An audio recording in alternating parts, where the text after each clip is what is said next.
Hello and welcome to NewFilmmakers Los Angeles. My name is Danny De Lillo.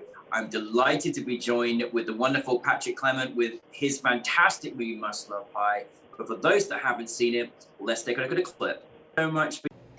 There was this one time I got in line to get on this roller coaster, and I was in that line forever, like over an hour. And then it turned out to be the line to get to the bathroom. I never went on the roller coaster.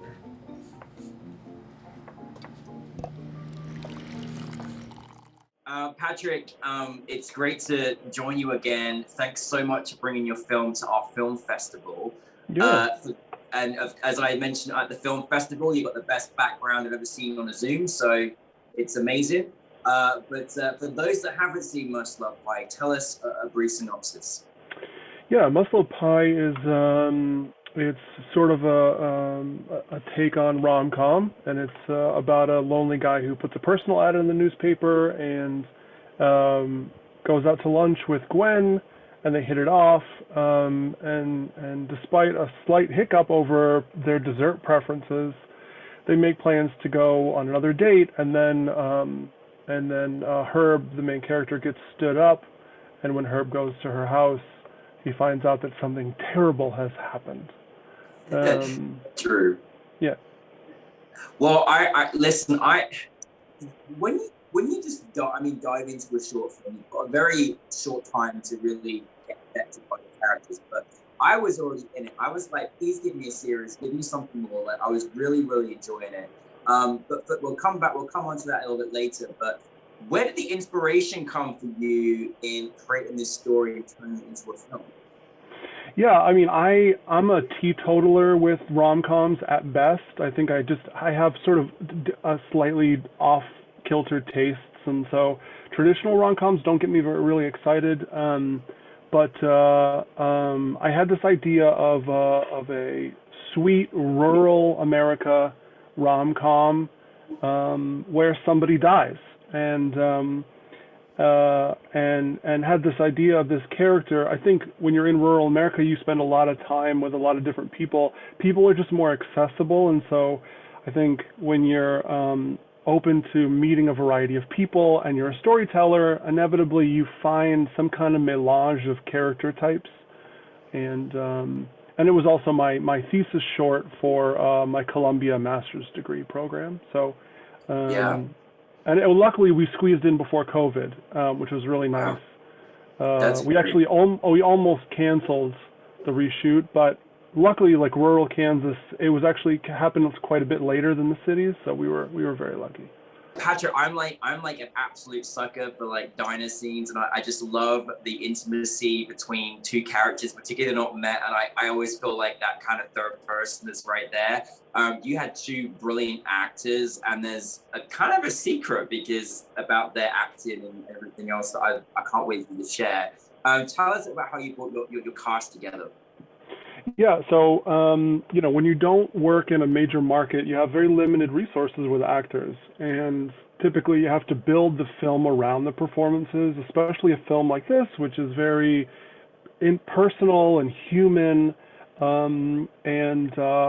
So we had originally written it for a pair of senior citizens, two actors in their 80s and 90s. When that became very apparent that was not going to be possible for a lot of reasons, we started to look for our lead, and we're close to a major market in Wichita. It's not an acting hub, but it's a bigger city, and we got very lucky to find Danny and Megan are non-actors, but they are stand-up comedians, and so I think they are able to sort of wrangle their nerves.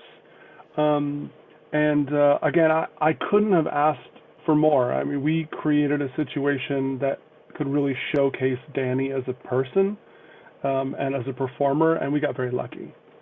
They're both, it's so interesting. They both are so funny, like so funny. Like just every little nuances, even just the way they eat the pie, like it's just brilliant. Like I love it. You know, I also think as well, you know, I think when you living in, you know, rural America at a place, you know, I also think as well as there may not be as many resources as some of the bigger cities, you've also got a lot of treasures. Like you had this fantastic diner that you filmed in that was perfect. I'm curious for you, how do you, this is a place that you know, but how do you go approaching like asking for them, and what's the kind of reaction when you say, I want to make a film in a diner in your local community? Yeah, well, it's great when you film outside of New York and LA because people actually get excited about you filming in their location. So that's all. And I had made a short film here a few years ago, and so I also, for a short time, was the editor of the local newspaper. And so I had some relationships already. People in town sort of already know me. Yeah. You know, I think, and I mention this often, is that the film only works if it's grounded in human experiences. I think that's with almost every film. So I just tried to find locations that would like amplify and allow like the human parts of the characters to flourish, and also again for our actors to feel comfortable. No, most definitely. Yeah. Yeah. Well, Patrick, I love that you mentioned as well, because you obviously the rom-com genre, but you know, you don't go the normal route. Like, you know, you have me in absolute shock because, you know, in most, you know, we always kind of have an idea where we're gonna end it, and you took us to a whole new level, and I was like, with my mouth open in excitement, not even though it's sad, but just because you didn't give us the conventional. Is that something that appeals to you mostly, like just kind of channeling the genre in a different direction? Yeah, I think if you want to work inside of a genre, you look and see what's existed, and then you try to find a way to surprise the audience. And there's two different ways to do it. I think there's really there's the right way, and then there's the wrong way. And the wrong way is to just surprise them, but it doesn't really last. It doesn't feel real. It doesn't feel like it's part of the fabric of the characters in the story. So you know, audiences are very clever, and they figure stuff out, and it's nice, having seen it a couple times in an audience, to feel the audience when I've surprised them with something. And two surprises back to back, because I do think the final scene is also a little bit of a surprise. So to not just make it a novelty, but to make it like, oh, this is a thing that happened to a person, and then what would they do? Like, what would they do if this thing happened to them? Yeah, no, I mean, it was, this is great. Like, I mean, it was like, you know, the invitation to come in for cake was just had me like, I didn't know whether to laugh or cry. It was just, you know, it was just so, it was such brilliant. But no, I love that. I love that you challenge us. I think, you know, particularly in this genre, we're not challenged enough. It's kind of very predictable. And I really love that there was like a couple of like shock horror moments, and that is refreshing, to say the least, Patrick. So well done on that. You know, looking back on the project, what's kind of the reaction been for you? Yeah, I mean, one, and I had mentioned this previously. For me, the excitement is once the shooting is over and I've made this thing, I feel really excited. Post-production isn't very exciting for me. I do think that, you know, programmers are always looking for good comedies, and I think in particular, just because of the last couple of years that we had, I do think people were sort of looking for a break. Like, we're all anticipating the wave of COVID-related films and dramas related around isolation, and so I just looked at the landscape and thought this could be something that could be a little bit of a relief from that. We need it. Yeah, and I do think what I'm really pleased at is, I think when you're at the writing stage and you're trying to write something funny, I think your gut instinct is to write a joke. And to me, what I find the funniest are just little human moments. So and so like at the opening scene where the toaster doesn't work, we shot a couple times. I pulled the plug for the toaster because I felt like I wanted to see if I could get the audience to laugh without a joke, but also give them an opportunity to feel like, oh, this is that kind of comedy, and allow them to relax a little bit and to be okay with laughing. And I think it was very effective. It worked pretty well. When I've seen it live, that's the first laugh that I get, and after that, it always works. No, I love that. I love being able to be shocked, and I'm delighted that you're making projects that kind of give us a little bit of a release, because we do need to laugh, and Yeah. you had two fantastic comedians that acted so well in it as well. Yeah. So Patrick, what is next for you?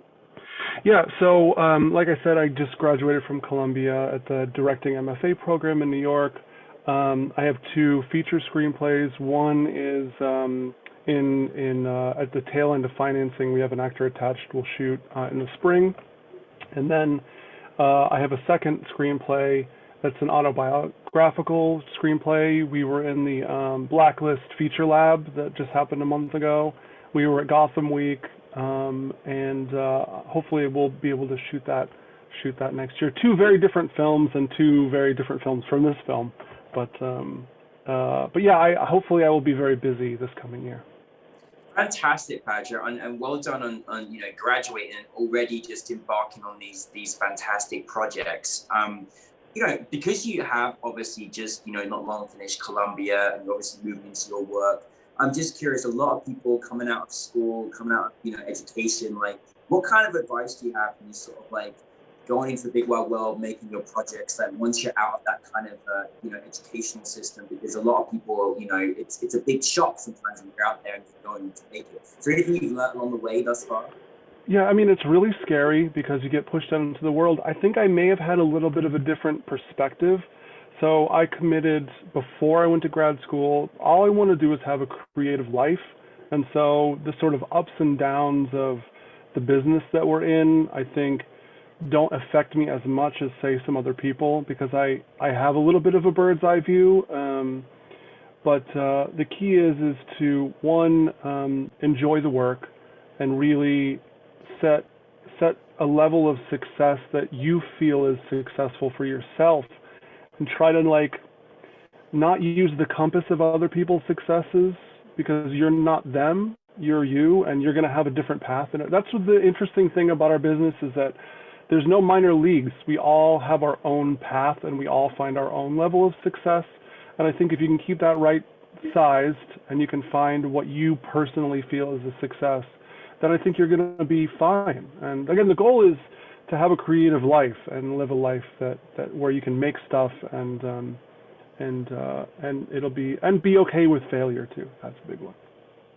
Absolutely, really great advice. And Patrick, I'm already engrossed in your next project, so please keep making movies for us. But thank you for much love pie. As we discussed yesterday, I love pie and cake, as you do too. There's no bias here. But thank you for bringing your film to us, and congratulate all of your casting crew. It's a really fantastic Thank you very much. Thank you so much, and thank you, Andrew. Thank you, everybody, for having us. Thank you.